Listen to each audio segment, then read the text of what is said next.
so today we're going to talk about the strength of different covalent bonds. Okay, we know that these covalent bonds are formed because they want to, reduce the amount of energy between the two atoms that make them up. Okay, so the stability of a molecule is related to how strong the covalent bond is. Okay, and the strength of a covalent bond is determined by the energy that it takes to break the bond. Okay. And then we measure that in terms of the enthalpy. The bond enthalpy is the enthalpy, or the delta H, that it takes to break a bond of 1 mole of a gaseous substance. Oh my gosh, it's like that. Okay, you can just trash the faded one. Yeah, the top stuff is not mine. Oh, this? Yeah. So all the naming stuff is not mine. Yeah. It's like yeah, it's supposed to fade like here. Yeah, so just throws it away from me. I don't know. Just put it back on the printer. Okay, guys. So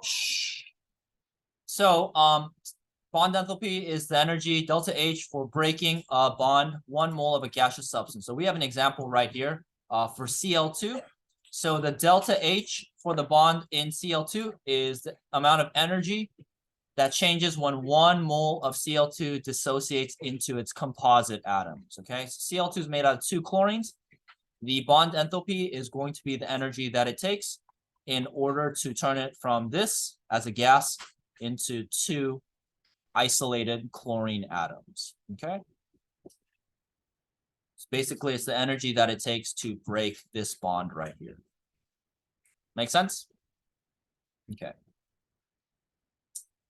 All right, the way that we write it is we use the letter D and then followed by the bonds that we're talking about. So here we're talking about breaking the bonds between 2 chlorines. So the delta H here, we would write it as D and then in parentheses Cl, Cl. Okay. Okay, so that's how we notate it. All right, so for these diatomic atoms, it's pretty simple. It's just going to be the 1 bond. But when we have polyatomic molecules, so molecules with more than 2, we are going to have to figure out all of the bonds that are associated with that atom. Okay, so you won't have to memorize these bonds. They'll be given to you. But I give you the bond enthalpy for a carbon-hydrogen single bond. It's 413 kilojoules per mole. And if you look at methane right here, there are 4 of these carbon-hydrogen bonds, right? And so if we want to find out the, bond enthalpy for methane, we just need to multiply that by 4 to get 1652 kilojoules per mole. Okay. So basically, you just need to count up what bonds you have inside a molecule, find them on a chart, and then just add them, multiply them depending on how many you have. Okay. Easy peasy. Alrighty. Okay, so I'm going to have you guys try 9.21 then. I want you guys to work backwards this time.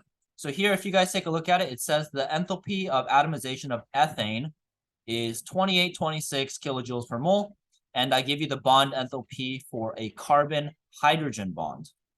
Okay, I want you guys to estimate, or you can calculate specifically if you want, the value of a carbon-carbon bond. Sorry, can you print the hybridization sheet? Yes.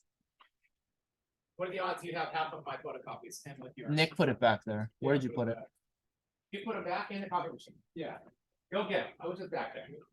Can you go get mine, please? No. Yeah, go ahead, Nick. The papers that you just put back, give it to Mr. Pepper.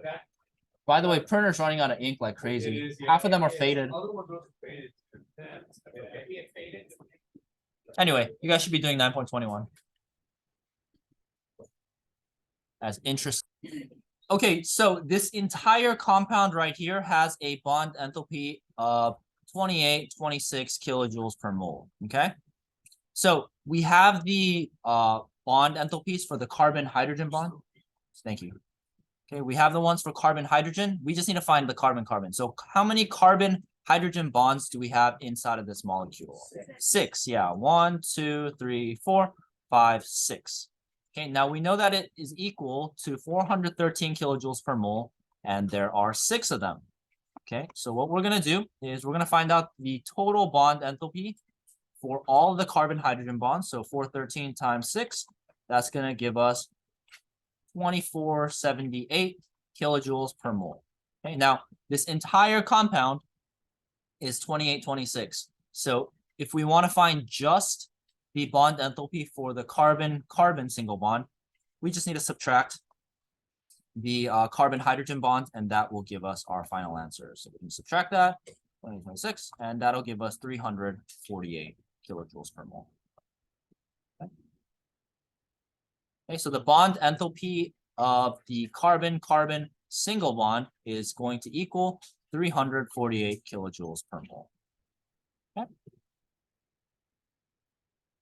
Make sense? Easy peasy?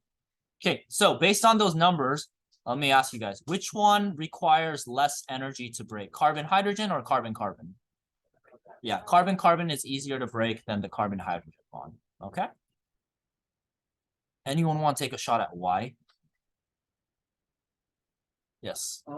Because the carbons have, since they have like 6 in the, or sorry, 8 in a shell, or something like that, the shells, since they have more like electrons floating themselves, it's gonna be easier to pull out or like pull away the electrons. That's a good, Kind of the hydrogen, so like 2 electrons supporting them. for sure. That's a good guess, but that's not the reason why. It's because of the electronegativity difference. Carbon and carbon have the same electronegativity, right? Whereas carbon is a little bit more electronegative than the hydrogen. And so there's going to be some kind of a little bit of polarity there. And that's going to make it a little bit harder to break. Okay. All right. So let's move on to the table. So we just calculate the value, but I had it right here for you guys. Carbon-carbon is 348, but now you know how to solve that problem. Now, you guys will have to memorize this for your exam, but I'm just kidding. I'm kidding. Just trying to wake y'all up. Okay, yeah, no. On the record, you will not have to memorize this. Okay, it's on the record, on the video. If I do make you memorize it, then parents, please give me a call because I've gone insane. He's the only one who watches. Does he actually watch this? Yeah. Hey, shout out to Robbie's dad. Thank you for watching. Like, comment, subscribe. Join my Patreon and Discord. Yes, they're all on campus. Nobody watches them, dude. I've been hearing that there's ads on this, but I'm not getting any ad revenue. It's so, dude. Freaking YouTube. Come on, Google. Anyway, so this is the table that you guys can use to figure out the bond enthalpies between different bonds. Now, if you guys notice, there's differences between the single bonds and the double bonds. So for example, a carbon-carbon single bond is going to require less energy to break than a double or a triple, right? So the stronger the bonds, the harder it will be to break that connection, okay? So you just need to refer back to it and do it the exact same way that we did. All right, any questions about that? Easy? Okay. All right, well, we're gonna make it a little bit harder. So what we're going to do is now, instead of just looking at one molecule, we are going to be figuring out the enthalpy of a reaction. Okay? So much fun. So you're going to want to write down this equation right here. But basically, by using bond enthalpies, we can predict whether a reaction will be endothermic or whether it will be exothermic, even if we don't know each stepwise enthalpy of the species that are involved. Okay, and this equation right here, remember the sigma sign means sum. So the heat of the enthalpy of a reaction is equal to the sum of all the bond enthalpies that are broken minus the ones that are formed. Reaction, enthalpy of the reaction.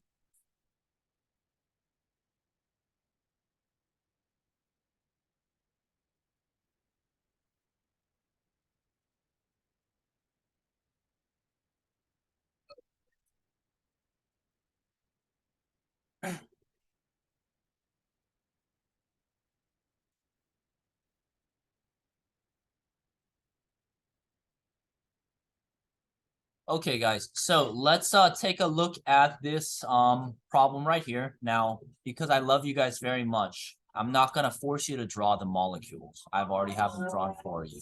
I know. It's because actually, I guess I'm disrespecting you by giving it to you. My bad. Let me get rid of it real quick. Okay, so I want you guys to figure out if the reaction is exothermic or endothermic, and we're gonna do that by calculating first the bonds that are broken, and then the bonds that are formed. Yeah. Depends. Depending on how long they want to make the problem. So if it's like a shorter MCQ, then maybe not. Yeah, it would depend. But I mean, you're gonna need to know how to draw the molecules anyway. So it's just more time consuming for you. More than most likely, yeah, because they're usually shorter. Yeah. So be prepared, and if they give it to you like this, then it's thank you. Okay. Okay. So what we're gonna do now is we're gonna take a look at these compounds and figure out what we're gonna put into the equation. So first thing we want to do is figure out the enthalpies of the bonds that are broken. Okay. So we go from this compound into nitrogen gas and hydrogen gas. And so let's try to figure that out. Okay.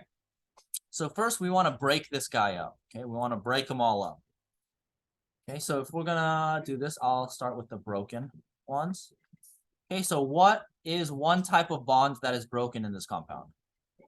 Yeah, NH. So you're gonna break a nitrogen hydrogen bond. Okay, how many nitrogen hydrogen bonds will you break?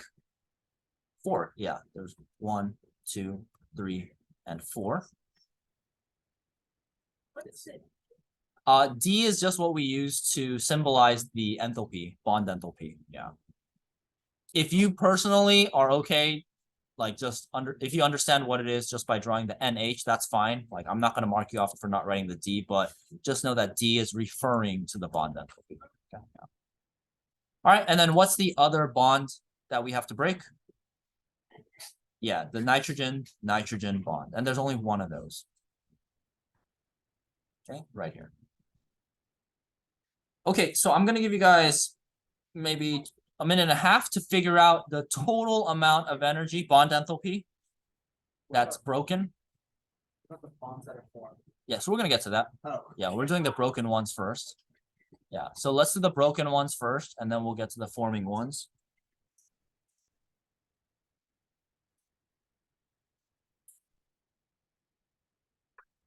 So you're gonna have to refer back to that chart that you guys do not have to memorize.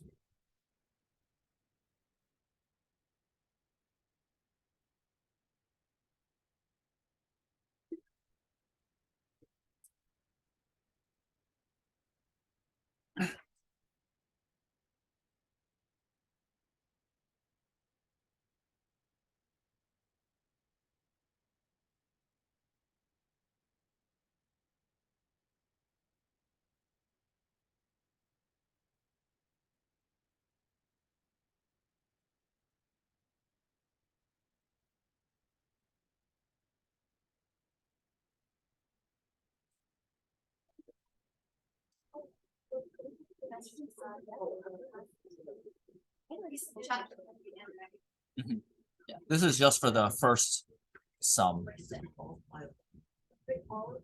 And then they get back together. Switch them on purpose. Oh, I didn't What do you realize mean? that. Yes. Oh, dude, I'm an idiot. What's wrong with me? Good catch.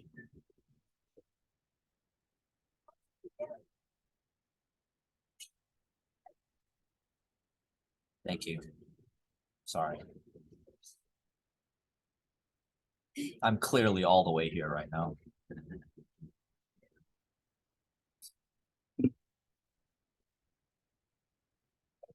Alrighty, guys. So for the total the bond enthalpy for the bonds that are broken, you should get 1727 kilojoules per mole. Okay, so if you guys take a look at the chart, look at the nitrogen hydrogen bond, it's 391, and there's 4 of them. And then for the nitrogen, it's 163. Okay, so that means, and I'm gonna do the broken ones in red, right? Because they're bleeding. Okay, 1727 kilojoules per mole. Okay, guys, I'm a little colorblind. So now you're discriminating against my disability, being mildly colorblind. Yeah, I can see red. It's like on the board right now. Yeah. Okay. You know what? Let's stop talking about me. Okay. I don't like it when we talk about me. not a narcissist. Anyway, so I'm gonna give you guys about 3 minutes. See if you guys can do the bond enthalpies that are formed. Okay. And then after that, if you can get the total enthalpy of reaction, then that would be great too. So try to find the bonds that are formed. Okay, take about 3 minutes to do that. So I have the answers up here for you guys, but let me just go through it.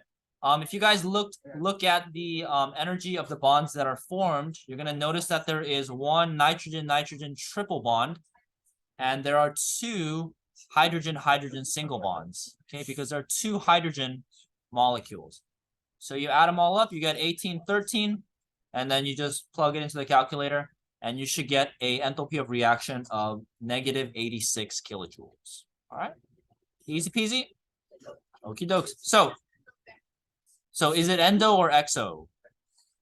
It is exo. Yeah, it's exo because it loses energy. If it's a negative, the energy leaves the system. So exactly. Correct. Yeah, you're losing energy in the system. Okay. Alrighty, so that is bond enthalpy. Now, what we're gonna do now is I'm gonna do what you guys actually one quick thing before we do that. We talked about this earlier. We talked about how single bonds are longer and weaker than a double bond, which is longer and weaker than a triple bond. So triple bonds are the shortest and the strongest, and singles are the longest and the weakest. Okay. So if you guys take a look at the values right here, the single bond is the longest, right? Now, this is the distance, and it is also the weakest. Okay. Okay, so you guys can think of this as relationships, right? You got a single bond, right? They're bonded by just one bond. It's kind of weak, right? It's a weak relationship. Okay, this is when they're just getting to know each other. Okay, and then they become Instagram official, and that becomes a double bond, right?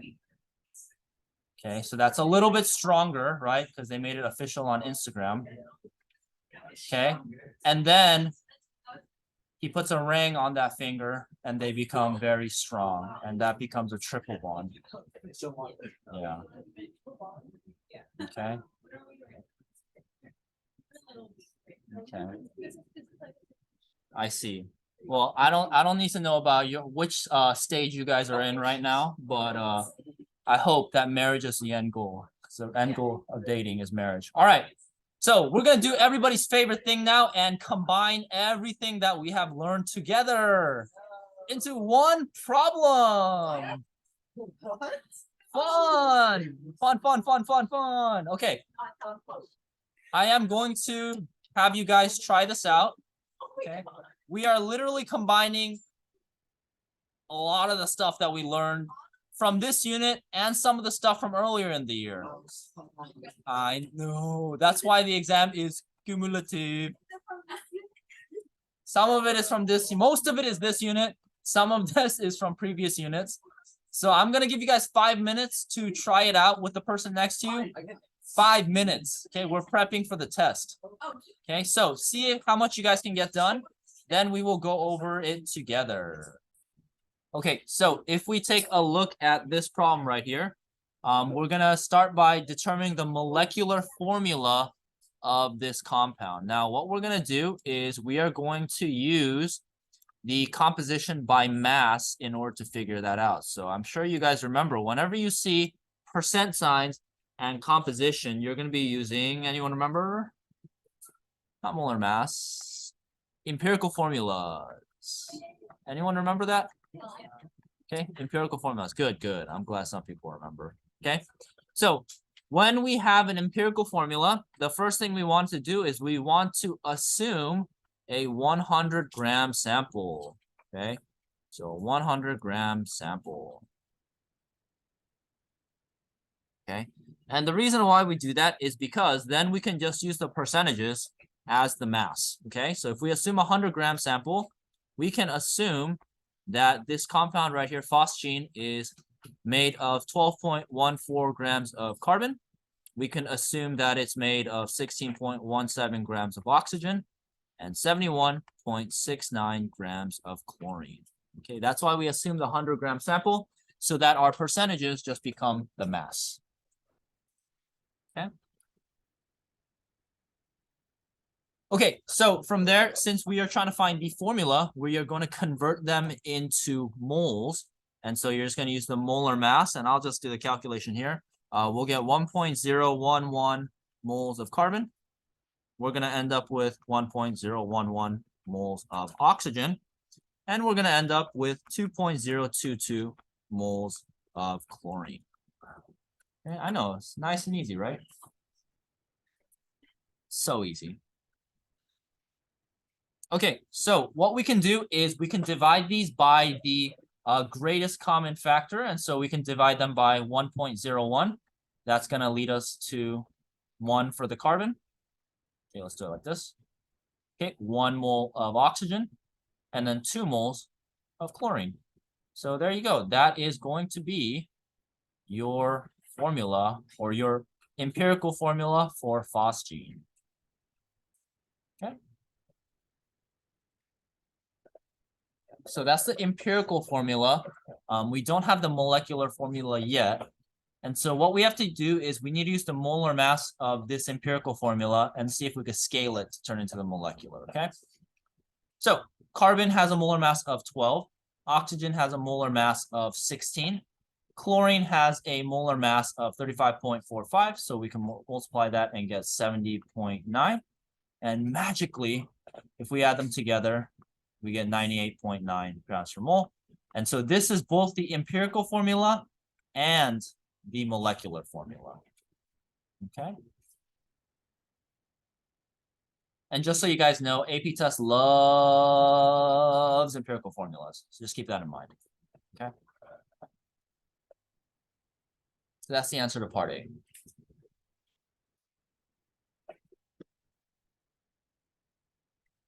All right. Any questions on how we got that? All right. So for part B, what we're going to do is we have to draw the 3 Lewis structures that correspond or that satisfy the octet for this molecule. Okay. Now it tells us that the chlorine and oxygen both bond to carbon. So that means carbon is going to be your central atom. Okay. So it doesn't really matter how you organize them as long as carbon's in the middle and chlorine and oxygen is on the outside. Okay, but let's start off by counting the valence electrons. Okay, so we got CO, Cl2. So how many valence electrons in total are we working with here? I heard it. 24, yeah, we're working with 24 valence electrons. Okay, so let's draw one of them together, and then I'm just going to give you guys the rest of them. Okay, so we're going to put carbon in the middle. I'm going to put oxygen on the top because we want to make it symmetrical. You guys making fun of the way I talk? Okay, it's just words that I learned growing up. Okay. Oh! Just dropped my mic. What's so funny about that? Okay, so we're going to connect them together. So 1, 2, and 3. So that's going to be 6. So that we drop down to 18. Now we need to complete the octet for everybody. And so I'm going to go 2, 4, 6, 8, 10, 12, 14, 16, 18. Okay, now if we do that, you're going to notice that we have a problem. What's our problem right now? Yeah, exactly. Carbon does not have an octet, so we got to force somebody to share with it. Okay, so let's start by forcing, you guys can kind of see what the 3 structures are going to be from here, right? Your first option is going to be the oxygen shares a double bond with the carbon. The second option will be to have the carbon share a double bond with one of the chlorines and a single bond with the other chlorine.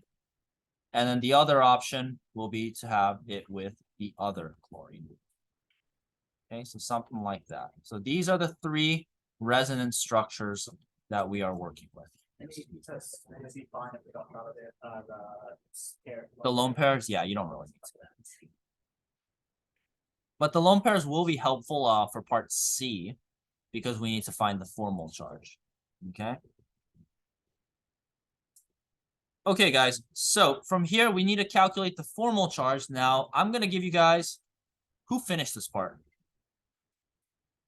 2 people. Well, anyway, I'm going to give you guys 2 minutes to find a group of 3 or 4 or whatever, and then find the formal charge for split up the molecules and find the formal charge for each element. I know that takes a long time.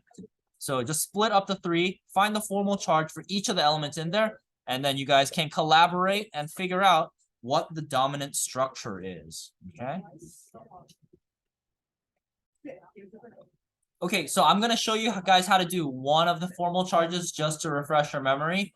But let's start with the oxygen right here. So the formal charge equation is going to be the valence electrons that it contributes. So how many valence electrons does oxygen contribute? 6. Okay, then we want to count the bonds. So we got a double bond, so that's going to be 2. Then we're going to subtract the lone pairs. There are 1, 2, 3, 4 lone pairs. So that means this oxygen right here has a formal charge of 0. Okay. All right, and now I'm just going to give you guys the rest of them. Carbon has 0. Chlorine has 0. This chlorine also has 0. So you guys can kind of tell what the dominant structure is, right? Okay, but just to make sure that we are all on the same page, the formal charge on the oxygen here will be -1. Carbon is going to be 0. And the chlorine will be +1. Oh, wait, other way. This one is +1. And this one is 0. Okay. And then if you guys notice, this is going to be the exact same thing, just mirrored like that. Okay, so we want the ones that have all the zeros if possible. So this is going to be your dominant structure. Okay. Okay, so let's move on to the last one. Now, this last one is pretty extra because you got to draw some more structures, do some bond enthalpy stuff, and write a balanced chemical equation. Okay, so can I erase these the whatever structures? Okay, these are not dominant, so they die. They go extinct. They go extinct. Did you force them to bond like that, or were they just like? So they actually do form that, but it's just more likely to be for the electrons to hang out between the oxygen and the carbon. Okay. They still do move around like we talked about before, but this is more dominant, so it's mostly like this. Okay. Yeah.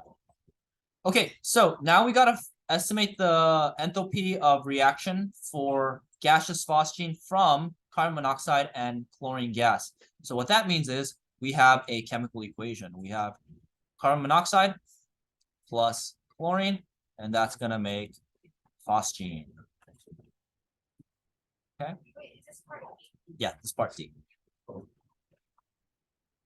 Okay, so what we gotta do now is, what's the first thing that we should do? Yeah, we want to draw the Lewis structure. Well, the first thing is we want to balance it, but it's already balanced. So we just need to make sure that's balanced. Okay, now we're going to work on the Lewis structure. Now we already have the structure for phosgene right here. And I'm going to give you guys the structure for the other guys, just so that we can save on time a little bit. But CO will be a carbon triple bonded to an oxygen. Okay. And then chlorine will be just 2 chlorines with a single bond in between. Okay. So this is what the structure will look like.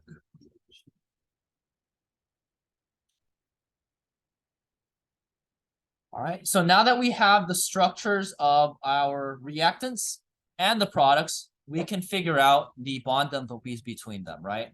So I'll give you guys last one for this problem. I'll give you guys 2 minutes. See if you guys can figure out the bond enthalpy for this reaction. What's up? Yeah, you would have to just do what we did earlier with phosgene. So for example, with carbon and oxygen, carbon contributes 4, oxygen has 6, that's 10. C and O have to connect, that's 2, 4, 6, 8, 10. It's just what we've been doing with the structures, yeah. Okay, so figure out use that chart earlier with the bond enthalpies to find the enthalpy of this reaction. Give you guys 2 minutes to do that. On. Okay, so I wrote down the broken bonds for you right there. you should see that there is one carbon oxygen triple bond that's broken and one chlorine chlorine bond single bond that's broken. So you get your values of 1072 and 242, and so you get a total value. The sum is going to be 1314. Okay, so that is the enthalpy of the bonds that are broken. Oh wait, Yes, sorry, why did we use that triple bond? because one of the reactants has a triple bond, and this has to break. Oh, okay. What's up? CL. They need to break before they can reform. Yeah, you still need to break these guys up. Is that like a reaction when they're gonna break reform or? Yeah. During the reaction, because these guys need to separate first before they can form new bonds, and so yeah. We get into mechanics in, I think, next unit. Next unit or the unit after, and then we talk more in detail about that. Are they probably gonna like ask, or do they ask questions like stuff about bringing that second? Like, Yeah. like, add, like, The synthesis problems, yeah, we have those. Okay. All right, so that's gonna be for the broken bonds, and then you can see that we form one carbon oxygen double bond and two carbon chlorine single bonds. And then so if we add those up, we'll get a total value of 1455.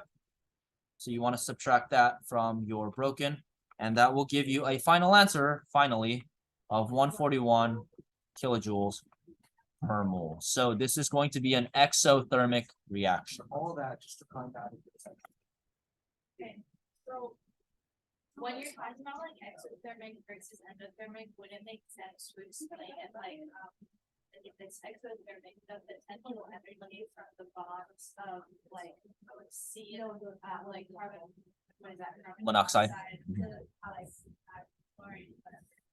Like, could you say like the potential energy stored in those bonds was not sufficient to like, No, it- provide the energy? You would say the potential energy of the reactants is higher than the potential energy inside this compound, yeah. Because the energy had to get released, it had to leave the system. Because there's more energy on this side than there is on this side. I'm saying like the potential energy from those bonds was not like the reactants was like not enough to satisfy like the amount of energy required to form the cause of the cause. No, you wouldn't want to describe it like that, because then you're trying to say that that would come off as this side having less energy than this side, because you're saying it's not sufficient.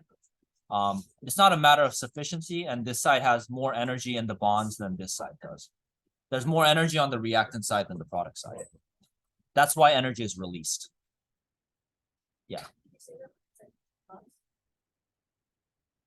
Then you would want to say that energy is required. You need you need to add energy to the system in order to get the reaction going forward. Yeah, How often are you gonna get a positive number?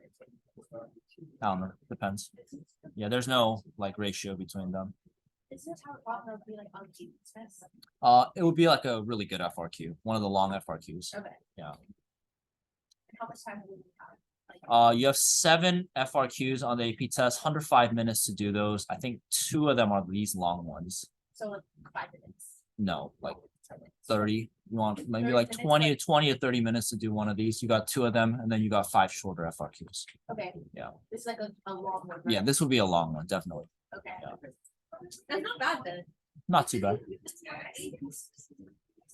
the average is so When I give it to you in class, we don't have a 3-hour class session, so we'll have tests that can go like 90 minutes at most, just because we're limited by that class time. Yeah, I can't keep you guys here that long. The AP test is on a different schedule, so yeah, your AP test will be like 3 hours. But you got a break between the FRQ and the MCQ. I think 10-6. Yeah, that's definitely not the AP Chem test. I don't know which test that is, but it's not this one. Alrighty, guys, let's move on. Okay, so we are gonna be talking about the structures more. And then Nick, can you pass out these handouts for me, please? Shh. Okay, so Nick is going to give your Thanksgiving gift to you. But our printer's running out of ink, so it's not the best I can give you.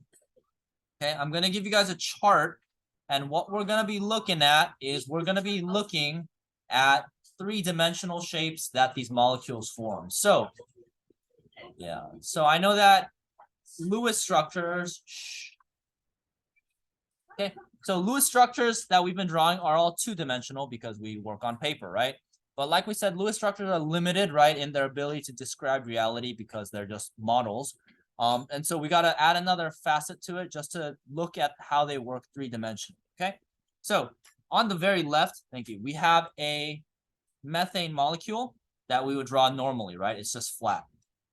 But if you guys remember, these bonds have electrons in them, and what do electrons do to each other? Yeah, they repel. So the electrons here are going to push these electrons away, and they're going to push them away, and push them away, and they're constantly going to push each other away. And since it's three-dimensional, they can go in and out of the page in order to form a three-dimensional shape. So methane actually ends up looking something like this. Now, these dashed lines basically means that they're going into the page. So if you ever want to draw a single bond that goes into the page, you draw dashed lines. And then this bold triangle right here, it means that it comes out of the page. Okay. So methane is going to form a three-dimensional shape where it's flat like this, and then one hydrogen comes out of the page and one hydrogen goes into the page to make a three-dimensional shape. Okay, so I'm gonna show you guys with the markers. No. Okay, so one hydrogen is gonna be like this, one hydrogen like that. One hydrogen is going to go into the page, the green one, and then and then one hydrogen will come out of the page. So something like this. Why? Why? Is this relevant? Because the electrons are going to push. So if it's like this, right? It doesn't maximize the distance between the electrons, right? And electrons hate each other. Remember, they're thirsty guys that want that one girl. And they're going to push each other away as far as possible from one another. It's like this. Well, why did you do this? Can they just draw a long line? Well, I mean, it's a model, right? So I mean, yeah, but in real life, they can't. If you increase the distance, they're not bonded no more. So they're gonna push each other away like that. Yeah. I would guess we don't get this on us. Do we have, what do we? So I'm gonna tell you. I'm gonna tell you guys what is important to remember. And the important, so I gave you that chart to help you guys, but the faster you can wean yourself off that chart, the easier it will be. The most important thing to remember is electrons push each other away. So if you remember that principle, you should be able to guesstimate around like what the shape will look like. And we'll do some problems together just to kind of get you guys comfortable with that. But just remember, electrons push each other away. If you have a bond, it's going to push the other one away as far as it can. No, you're not gonna have to memorize the degrees. Yeah. Okay. Okay, so with that being said, again, you want to remember electrons push each other away, so it's important to know where the electrons are. Okay, so there are two electron domains, basically where the electrons are. The first are bonding pairs, so where the bonds are, right? The bonds represent electrons, but then there's also lone pairs, and we call those non-bonding pairs.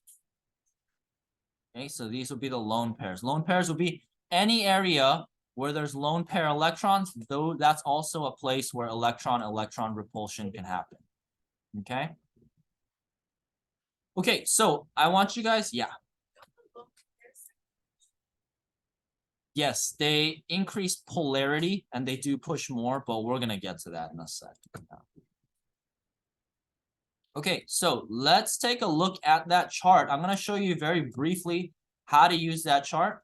And then after that, we will move on. Okay, so this is a chart that I just gave you guys. Again, happy Thanksgiving. My gift to you, of course, guys. I was thinking of you guys when I printed it. I appreciate it. I am thankful for me too. Okay. All right. So, yes, of course, I'm thankful for you guys, for amazing students like you. Okay. Yeah, for sticking around. Were they really? Wow, that's tough. It is. You know what? It is me. I do agree with that. I do, but they can't fire me. I'm tenured. Anyway. Okay, so let's take a look at this compound right here.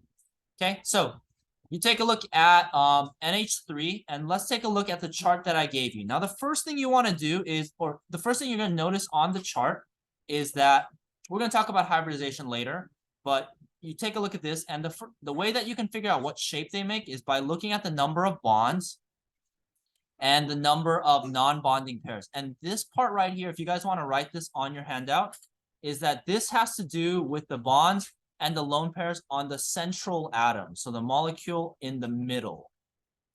Okay? Central atom. Okay, so basically what you want to count is how many bonds and how many lone pairs there are on the central atom. Okay, that's what that refers to. So you're not going to count all the bonds or all the lone pairs, just the ones on the central atom, okay? So if we take a look at NH3 right here, what is the central atom in this compound? Yeah, N, right? Not trying to trick you guys, it's nitrogen. So if you take a look at nitrogen, how many bonds are there connected to nitrogen? 3. Yeah, what's up? I would miss the lone pairs. So like 2 would be 1. Yes, 1 lone pair, exactly. 3 bonds, and like Jay told us, there is 1 lone pair. Okay, there are 2 lone pair electrons, but there is 1 lone pair. Okay, so very easy from here. All we got to do is go to our chart, our handy dandy chart, and look for the structure that has 3 bonds and 1 lone pair. And it's called trigonal pyramidal. Sounds like a fake word, huh? Trigonal pyramidal. Try saying that 3 times fast. You guys did pretty good. Okay. Trigonal pyramidal. Okay. So if we wanted to draw a trigonal pyramidal, what we're going to do is we're going to put nitrogen on the top, and we're basically going to copy this structure right here. Okay. So the lone pairs are going to be on the top. You're going to have 1 hydrogen going backwards. And then here you can see 1 kind of coming out of the page, right? So we're going to draw that bold triangle coming out of the page. And then 1 going into the page. Something like that. Oh, maybe a dashed line. It means that the hydrogen is going into the page. Doesn't really show that very well. Because those 4 bonds have like 1 going in and 1 going out. Will there always be like 1 going in, 1 going out? Or Yeah. When you have a 3-dimensional one, yeah, there's gonna be 1 going in, 1 going out. Yeah, some of them, like the ones on the bottom, have 2 going in, 2 going out. We'll look at those examples in a bit, but yeah, you just need to recognize if there's 1 going in, there's usually gonna be 1 going out as it's. Yeah.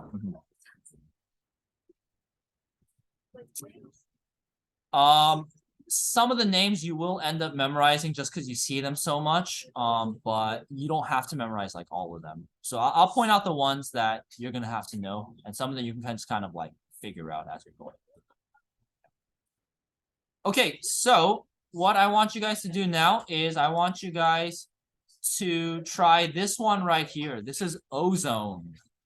Okay, the compound that makes up the ozone layer. Okay, so see if you guys can figure out the name, the molecular shape name, and the structure, the 3-dimensional structure.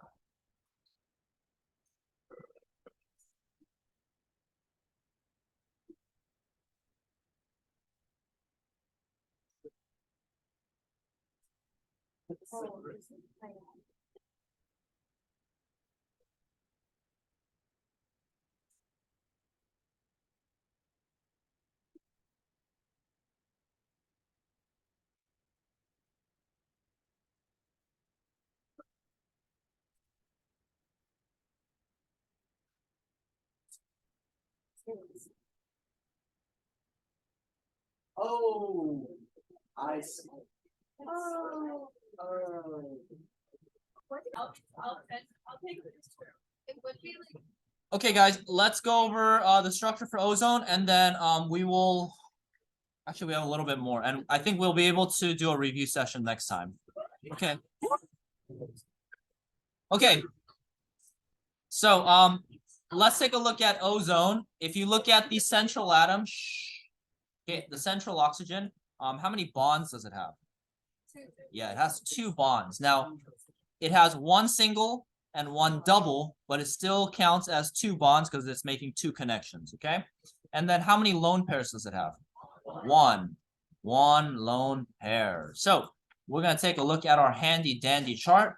Look for 2 and 1. We got this right here, and it's gonna be angular, okay? So you can call it angular, but the way I learned it when I was in school, I think is better, is bent. This guy sounds funnier, bent. Doesn't matter, no. I don't know if we're gonna get to it later, but Oh my god. for chemicals that are the 6H and 2C, where it kind of has like 2 separate middle. Mhm. I don't know. So for those things, we usually don't talk about in this course. It goes a little bit beyond it, but you can just by looking at the central atom, and then from there you could figure out the angles. Okay. Yeah, from there the angles matter more than the actual shape. Good question, though. Okay, so if we draw a picture of ozone, you're gonna see that we have a lone pair. So you can either draw it this way, or you can draw it the other way, where you have it going. Does not matter. What matters is the connections, and what matters is that you have the right shape and they're going the right So you way. need to show the double one. Yes, you do need to show the double one. It's all good. Well, you should have been able to figure it out. Well, I got the double one, but he's saying. It's all good. What's up? How do you signify still bond or So yeah, that's a great question. The bond, double bonds and triple bonds will never come in and out of the page. It'll always be the single bonds that get pushed out. Now, lone pair electrons can also get pushed out, and the way that you guys would signify that is actually I think I show you in the next part. So that being said, I'm gonna take a look at it. So you can draw it like this as well, where you have electrons going, lone pair electrons going into the page, and you will signify it the same way. Okay. Now, you guys do not need to memorize the bond angles, but like Vivian told us earlier, the lone pair electrons are way more negative than the bonded electrons, right? Which makes sense, right? Because the naked electrons have more of a negative charge than those atoms that it's connected with. So if you guys take a look at CH4, the bond angle is 109.5. There's 4 connections coming out of the central atom. The nitrogen here has 3 hydrogens, but the bond angle is smaller because these lone pair electrons are way more negative than these right here. So it's going to push harder than the bonded electrons. So the bond angle decreases as the amount of lone pairs on the central atom increases. And there's 2 lone pairs right here. So this is 1 lone pair. This is 2 lone pairs. And you're going to see that these guys push the other bonds even further. Okay, so the trend that you guys want to know is that as you increase the number of lone pair electrons, the bond angle is going to decrease. Yeah. Okay, so you increase the lone pairs, the bond angle decreases. Oh, I have it right here. Duh. Okay, and again, you guys don't need to memorize the bond angles, just know that trend. You guys might get a question where, for example, I give you these 2 compounds. I give you methane and ammonia, and then I ask you which one has a smaller bond angle, and you should be able to describe it using this logic right here. Yeah. So wait, what? Which one was this? Yeah, so if I give you these 2, you should be able to tell me, hey, ammonia has a smaller bond angle because it has lone pairs on the central atom, whereas this doesn't. And so increase. Yeah, exactly. So this is what the exam is like earlier. The question had like a lot of stuff earlier here. Is it like cumulative in the way that like all the stuff that before is attached together? Yeah, so there'll be some that are integrated, but I reserved. Just like that I reserve the right to throw in like a stoichiometry or a molarity problem or two. Yeah, But like- nothing too crazy or Like, out of like there. those shits could be like by themselves. They're Yeah. not like a test. Mhm. Told you, this is an unfair class and an unfair test. Yeah, you make it that way. Good. I'm glad you feel that way. I am glad you feel that way. Thank you guys for defending my honor, but I'm okay. Guys, I want the rep of being a bad teacher. Thank you. I appreciate it. No, you can tell her I'm a bad teacher. Okay, so hybridization. Okay, let's move on. Thank you guys. I really do appreciate it, but I want to make sure we have a review session next time to help you guys out. But hybridization is something that I'm gonna have you guys read on your own. It's in the textbook. It is somewhat important, but it's not too crazy. I will mention the most important thing that you guys need to know is to be able to tell me what the hybridization is.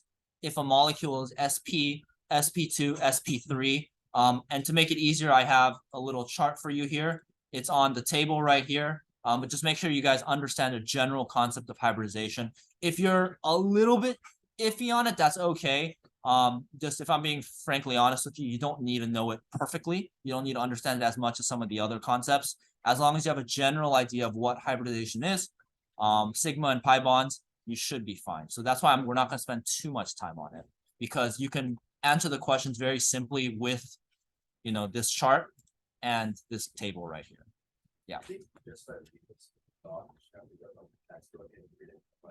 Yeah, if you read this, I think it should be okay. If there's like some things you need a little bit more detail on, you can refer back to the textbook. But yeah, don't kill yourself trying to understand hybridization. It can get very complicated. And if you guys are pretty smart and you guys ask good questions, so you guys can go down this random rabbit hole where you're just spending too much time on hybridization when you could be doing more important things. So does it have to do with the orbital? Yeah, it does have to do with orbitals. Okay. Last thing that we are going to talk about. So we are going to talk about bond polarity again, and this is going to be the last section, and this is what intermolecular forces are. So remember how I said that like 30% of the test is going to be about intermolecular forces? We're going to take what we learned about these bonds, the shapes, and then figure out how when we have different molecules, they interact with one another. Now, we're not going to solve this problem because we already did it together, finding out which one is polar and non-polar, right? We're going to be looking at what the intermolecular forces are. So I want you guys to just write this definition down somewhere, intermolecular forces. If you don't want to write the full word, I hate writing as well. You can write IMF. Okay, IMF is often used as an abbreviation for intermolecular forces. And so it's the forces that are between molecules. Okay, this is in contrast to intramolecular forces. And those are the forces inside a molecule. So the stuff that we're more familiar with, single bonds, double bonds, lone pairs, basically any of the energy interactions inside the molecule is called intra.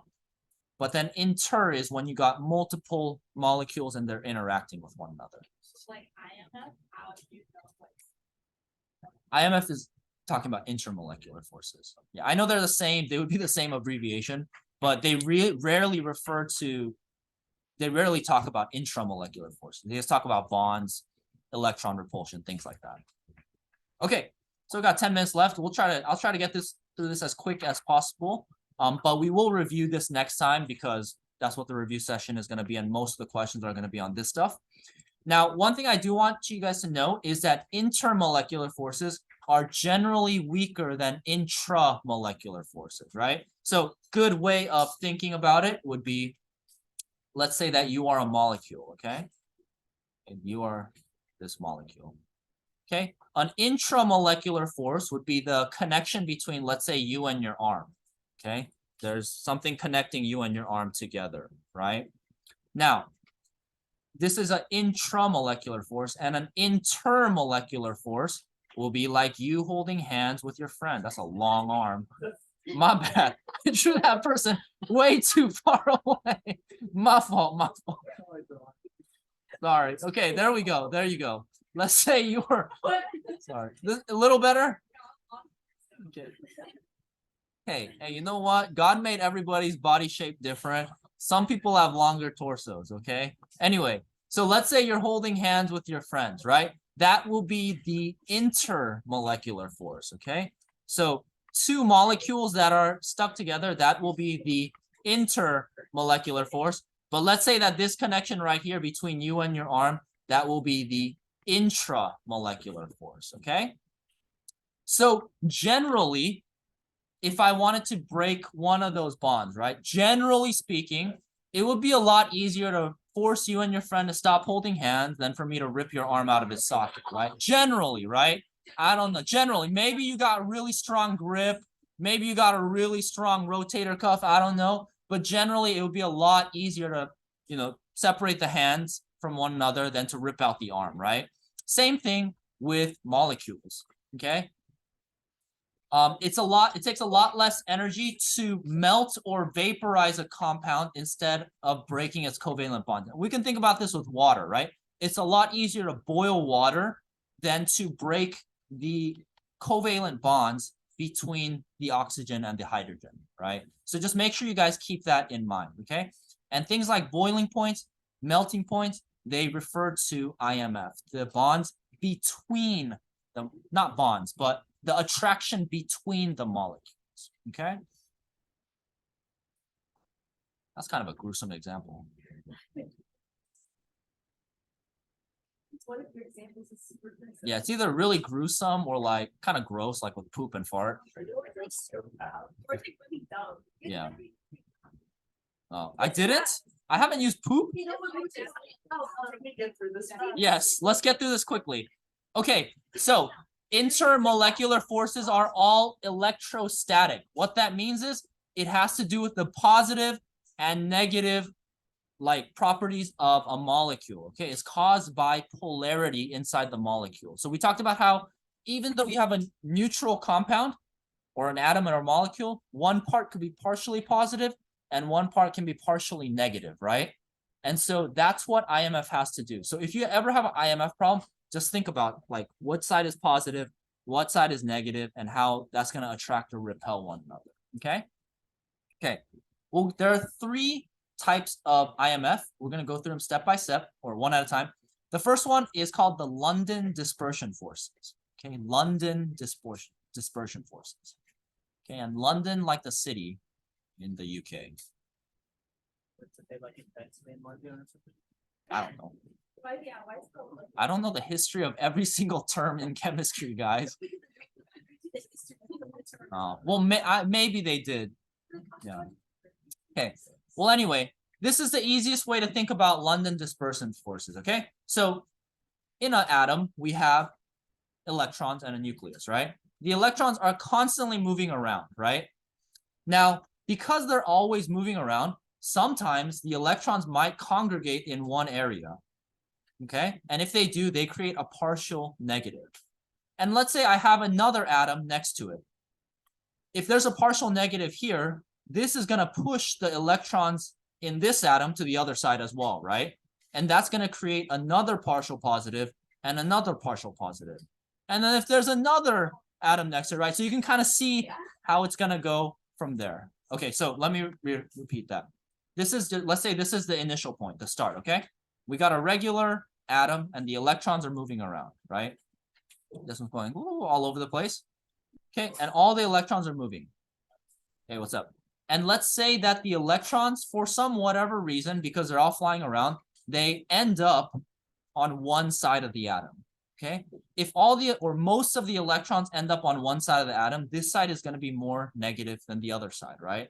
That causes a partial positive and a partial negative.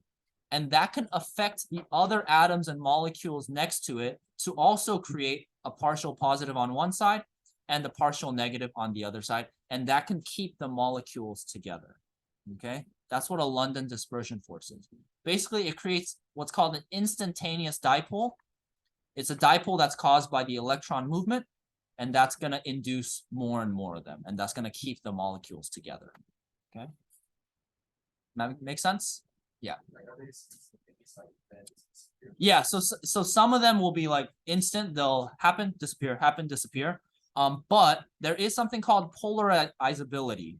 Basically, some atoms, it is easier to polarize them than others. And there's a pattern that we can use to think about that. Okay? Yeah.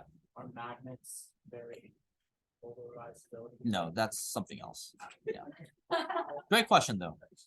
I think we could probably end with this one, so we'll do the other two forces next time, but let's finish up London dispersion forces and then we'll end for today.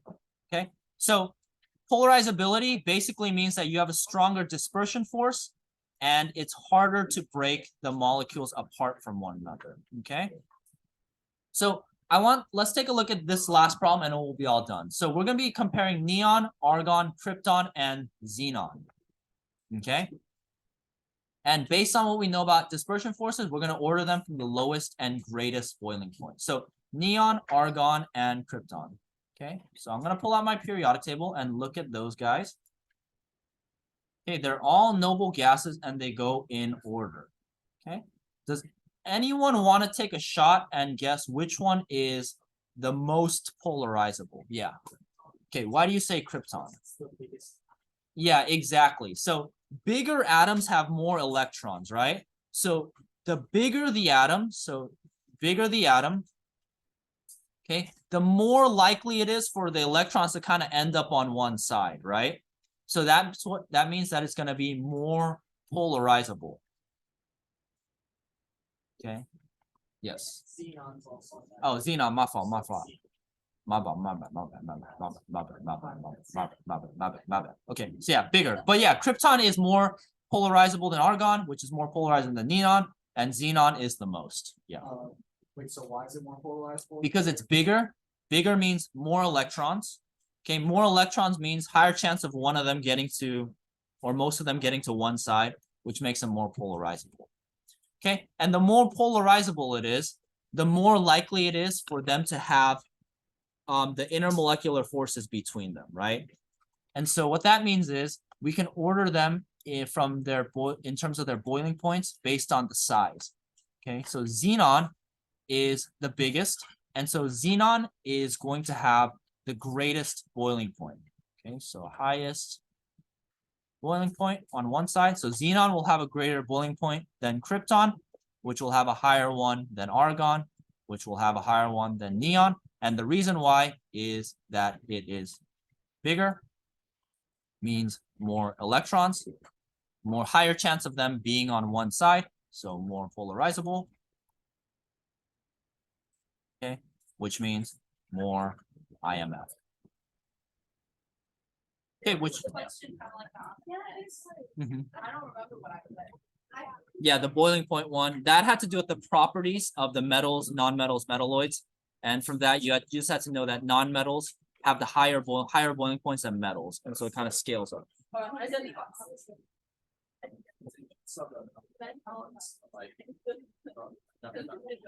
Yeah, this is based on the number of electrons. Well, I mean, it does go in terms of the shells too. Yeah, because more shells means more electrons to work with. Yeah, so, but you would want to talk about the electrons because it's the electrons that make it polar, not the shells. Yeah. Alrighty, guys, we'll finish the other two next time. You guys can put your Chromebooks away and you guys are dismissed. Please put your chairs up. Appreciate it.